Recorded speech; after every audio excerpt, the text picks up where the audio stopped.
Le moment est venu de faire le nouvel aquarium. Salut tout le monde, c'est Clefstech et bienvenue dans cette nouvelle vidéo, j'espère que vous allez bien. Cette vidéo, comme vous avez pu le voir dans le titre, je vais tout simplement faire une vidéo aquariophilie dans laquelle je vais vous montrer et vous dire quels sont le matériel minimal, le matériel minimum à avoir pour faire un aquarium. Pour ma part, cet aquarium est un aquarium de 160 litres que je vais transformer en 140 litres. Tout simplement en mettant des bandes noires sur le haut de l'aquarium. Vous pouvez le voir juste à votre droite. Dans cette vidéo, je vais vous montrer tout ce dont je vais avoir besoin pour faire cet aquarium, en sachant que je vais avoir trois sols différents. Des petites pierres en bas, un sol nutritif et un substrat dark et du sable, tout simplement, pour mes corydoras. Donc là, on va démarrer tout de suite par le sol. Je vais vous montrer de quoi j'ai besoin. Alors là, sur le bureau, j'ai donc du sable fin pour piscine, ça suffit largement, c'est très bien même. J'ai ici un petit paquet, un petit sachet avec des petites pierres, je crois que c'est des pierres de pouzzolane, je suis pas sûr.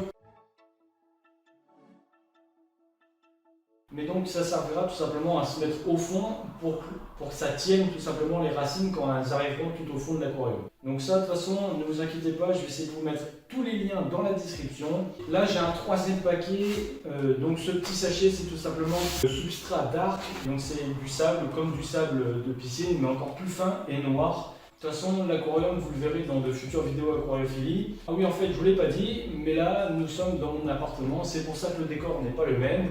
Pour la déco, j'ai pris 2 branches pour l'instant, ça suffira pour le début. Et quelques pierres, des petites pierres, parce que je ne souhaite pas faire un aquarium avec beaucoup de pierres, beaucoup de branches. Vraiment, comme je vous l'ai dit, mon objectif principal, c'est un aquarium planté. Alors, j'ai pris des pierres noires et oranges, tout simplement parce que les pierres noires, ça contrastera bien sur le sable blanc et les pierres un peu oranges, ça sera bien sur le blanc et sur le noir. Donc voilà, j'aurai des pierres à mettre un peu partout dans l'aquarium. Ensuite, très important dans son aquarium, c'est les tests. Alors moi ici j'ai des tests en bandelette, c'est pas très précis, je vous mettrai quand même le lien dans la description. Moi ce que je vous conseille c'est des tests en gouttes, c'est beaucoup plus précis. Ensuite une petite épuisette, un petit rouleau de fil de pêche pour attacher des plantes sur des pierres, par exemple des anubias. Donc un petit fil de pêche, ça aide bien. Ensuite j'ai là un lot d'outils que je vous ai déjà présenté sur ma chaîne, donc je vous mettrai la vidéo juste en haut de votre écran, en haut ici ou ici, je ne sais plus. Vous pourrez aller voir la vidéo. Ce lot d'outils, je l'utilise toujours. Il est vachement bien et franchement, ça vaut le coup de l'acheter. Ensuite, j'ai pas fini que le sol parce que effectivement, je vous ai pas montré le sachet de sol nutritif. Alors, il m'en reste un peu, ça suffira largement. De toute façon, il faut pas en mettre faut pas en mettre beaucoup. Il faut en mettre 2-3 cm, pas plus. Alors ensuite, pour ce qui est de la lampe, il faut l'allumer tous les jours et c'est mieux d'avoir un petit programmateur comme ça aide bien, ça s'allume tout seul, ça s'éteint tout seul aux heures que vous avez programmées. Ça existe avec des programmateurs digitaux, mais un programmateur manuel comme ça, il y en a qui ne font pas de bruit, ça suffit largement. Alors ensuite j'ai pris juste du fer et du CO2 que j'avais en rab chez moi pour lancer mon aquarium, donc je l'ai pris mais vous n'êtes pas obligé d'en prendre pour le début. Alors là on va arriver dans la partie filtration, chauffage, pompe, tout ça, les mousses. Et donc là j'ai un chauffage de 300 watts qui me permettra de chauffer mon aquarium en hiver, en été on n'en a pas besoin lorsqu'il fait chaud. Là j'ai la canne de rejet qui va avec la pompe qui est juste ici. Dans cette poche, il y a beaucoup trop de choses. Il y a de la ouate, il faut savoir que j'en ai quand même un bon stock. Ensuite, il y a de la pouzzolane, il y a de la mousse comme ça, mais tout ça c'est tout simplement pour la décantation. Donc, j'en ai pas besoin. Enfin, je ne vais pas vous le montrer, vous savez ce que c'est de la mousse bleue, de la mousse verte, des petites perles pour tout ça pour garder les bactéries et filtrer l'aquarium. C'est très important, un filtre. Alors pour cette vidéo, je travaille encore avec Nicrou, une marque d'aquariophilie très bien pour débuter, même pour les pros, les choses comme ça, c'est très bien. Alors, ce thermostat, je vais vous le présenter très rapidement, mais il vous sert tout simplement à savoir la température déjà premièrement de l'eau de votre aquarium avec une petite sonde que vous allez tremper dans l'eau. Mais vous pourrez régler également le but d'un thermostat, par exemple, mettre qu'à partir de 26 degrés, tel saut, par exemple, le ventilateur s'active ou par exemple à partir de 24 degrés, le chauffage s'active. Donc c'est très pratique et je vais vous présenter ça tout de suite. Voilà, alors là on a le thermostat, petit moment ASMR. Donc le thermostat se présente comme ceci. Vous avez donc là un petit écran LCD où vous verrez tout simplement la température de votre eau. Température qui, grâce à cette petite sonde, vous saurez à combien elle est. Donc vous mettez la petite ventouse et la petite sonde dans l'eau et la température s'affichera ici. Ce thermostat s'alimente avec une prise comme ça que vous allez brancher sur le secteur. Et ici, vous avez également une autre prise. Cette autre prise, en fait, elle sert tout simplement à brancher votre chauffage ou votre ventilateur suivant la saison, suivant la température de l'eau. Donc voilà. Donc là, on va le brancher et je vais pouvoir vous montrer tout simplement comment on règle ce petit thermostat. Voilà, donc là, en fait, j'ai branché tout simplement le thermostat sur la prise électrique. J'ai également mis la sonde dans l'eau, vous pouvez voir le fil qui part ici, la sonde est dans l'eau. Donc là l'eau est actuellement à 25,1 degrés, voilà, donc là on le voit bien, 25,1. Tout d'abord vous allez choisir la température à laquelle vous voulez que l'eau de votre aquarium soit. Donc là ça va être avec les deux petites flèches ici.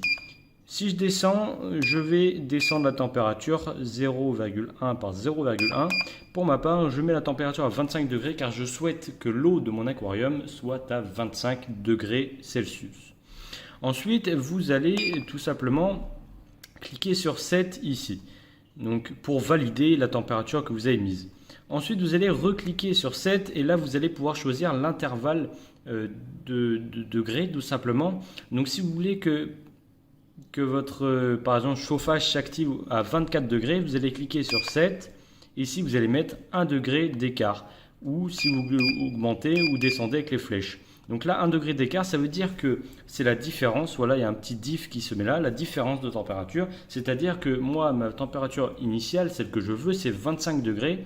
J'ai mis une différence de 1. Donc quand ça fera 24 degrés, tout simplement ici l'électricité passera. Donc par exemple si j'ai mon chauffage de branché et que là ça arrive à 24, l'électricité laissera passer, le thermostat laissera passer l'électricité et mon chauffage sera actif. Lorsque l'eau sera à 25 degrés, le thermostat coupera l'électricité et donc votre chauffage sera coupé également. On peut faire pareil dans l'autre sens. On a mis une différence de 1, donc si on branche un ventilateur ici et que ici vous êtes à 26 degrés, alors le ventilateur aura de l'électricité et pourra fonctionner tout simplement pour refroidir votre aquarium jusqu'à 25 degrés. Ici, je vous rappelle, il y a heat et cool.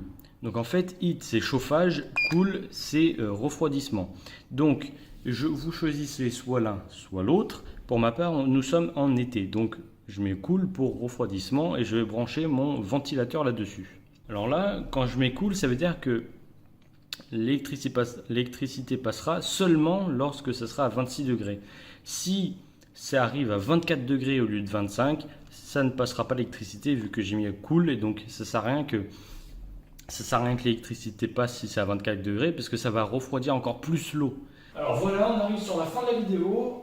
Donc je vous ai montré tout ce dont j'ai besoin pour commencer cet aquarium, en sachant que j'ai également un petit bidon pas loin de moi mais qui est rempli d'eau, donc voilà, mais avec des anubias, des plantes, des choses comme ça. J'ai également un seau avec 3 plantes que j'avais dans mon 100 litres. Mais voilà, j'ai quelques plantes, donc je ne vous les montre pas, mais vous les verrez dans une prochaine vidéo lorsque je filmerai l'aquarium, tout simplement. Désolé si vous avez entendu tout au long de la vidéo des voitures, c'est que moi je suis en ville, donc c'est comme ça, je peux pas faire mieux. Alors ce thermostat, pour être honnête avec vous, je l'utilise depuis 1 mois et il m'aide énormément. Parce qu'il faut savoir que j'ai fait l'achat d'un ventilateur pour aquarium, je vous mettrai le lien dans la description également, et ça aide énormément. J'ai mis mon thermostat avec la petite sonde dans l'eau de mon 100 litres, chez moi à la maison, et pendant l'été, par exemple pendant les vacances, quand je suis parti, j'avais réglé pour qu'à partir de 24 degrés, le ventilateur s'active, et du coup à partir de 24 degrés, le ventilateur s'active, et j'ai pas besoin d'être là derrière l'aquarium, tout simplement pour ventiler l'aquarium, pour le refroidir. Le thermostat a fait le taf, ça s'est très bien passé, il est très facile d'utilisation, donc franchement je vous le recommande. Je mets bien sûr le lien du thermostat en première ligne de description. Voilà, n'hésitez pas à me dire votre retour sur le thermostat si vous l'achetez, mais pour ma part, je vous le conseille énormément, ça aide très très bien, surtout si vous débutez, surtout si vous n'êtes pas toujours chez vous, etc. Sur ce, on arrive à la fin des vidéos. Si vous avez des questions, si vous avez, peu importe, des idées de vidéos sur l'aquarium, etc., n'hésitez pas à me le dire en commentaire. N'hésitez pas à lâcher le petit pouce bleu et le petit commentaire, et on se retrouve bien sûr très très bientôt pour une nouvelle vidéo.